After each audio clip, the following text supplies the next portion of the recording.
Saudi ജയിലിൽ കഴിയുന്ന അബ്ദുൾ റഹീമിന്റെ മോചനത്തിനുള്ള ശ്രമങ്ങൾ പുരോഗമിക്കുകയാണ്. അപേക്ഷ കോടതി ഫയലിൽ സ്വീകരിക്കുന്നതിന് പിന്നാലെ ഉടൻ തന്നെ ഇരു കക്ഷികളുടെയും വാദം കേൾക്കും. സ്വരൂപിച്ച പണം സൗദിയിലെത്തിക്കാനുള്ള ശ്രമങ്ങൾ പുരോഗമിക്കുകയാണെന്ന് നിയമസഹായ സമിതി ഭാരവാഹികൾ അറിയിച്ചു. 24 ഫോളോ അപ്പ്. അബ്ദുറഹീമിന്റെ മോചനത്തിനായുള്ള ശ്രമങ്ങൾ സൗദിയിലെ ഇന്ത്യൻ എംബസിയുടെ മേൽനോട്ടത്തിൽ പുരോഗമിക്കുകയാണ്. പെരുന്നാൾ അവധി കഴിഞ്ഞ് കോടതി തുറന്ന ഉടൻ തന്നെ റഹീമിനെ മോചിപ്പിക്കാനുള്ള അപേക്ഷ അഭിഭാഷകൻ കോടതിയിൽ നൽകിയിരുന്നു. ഇതുമായി ബന്ധപ്പെട്ട് വാദം കേൾക്കാൻ ഉടൻ തന്നെ കോടതി സമയം അനുവദിക്കും. ദിയാധനം സ്വീകരിച്ച് അബ്ദുറഹീമിന് മാപ്പ് നൽകാൻ തയ്യാറാണെന്ന് മരിച്ച സൗദി ബാലന്റെ കുടുംബം കോടതിയെ അറിയിക്കുന്നതോടെ കോടതി മറ്റു നടപടിക്രമങ്ങളിലേക്ക് കടക്കും. കോടതിയുമായി ബന്ധപ്പെട്ട കാര്യങ്ങളും നാട്ടിൽ നിന്ന് ഫണ്ട് സൗദിയിലെത്തിക്കാനുള്ള ശ്രമങ്ങളും പുരോഗമിക്കുകയാണെന്ന് റിയാദിലെ നിയമസഹായ സമിതി chairman CP Mustafa, vice chairman Muneeb Pazhoor എന്നിവർ പറഞ്ഞു.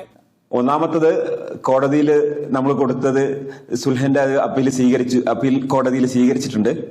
രണ്ടാമത്തത്, നാട്ടിൽ നിന്ന് കാശ് ഇങ്ങോട്ട് ട്രാൻസ്ഫർ ചെയ്യാനുള്ള പ്രോസസ്സുകൾ എംബസി ത്രൂ നടന്നുകൊണ്ടിരിക്കുന്നു.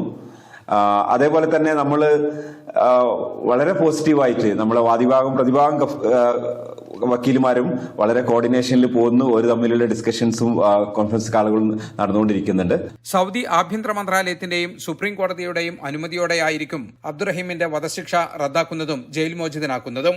അതേസമയം നാട്ടിൽ സ്വരൂപിച്ച 34 കോടി രൂപ വിദേശകാര്യ മന്ത്രാലയം വഴി ഇന്ത്യൻ എംബസിയുടെ അക്കൗണ്ടിലെത്തിക്കാനും എംബസി വഴി സൗദി കുടുംബത്തിന് കൈമാറാനുമാണ് ശ്രമിക്കുന്നത്. റിയാദിൽ നിന്നും ഇസ്മായിൽ പയ്യോളിക്കൊപ്പം ജലീൽ കണ്ണമംഗലം, 24.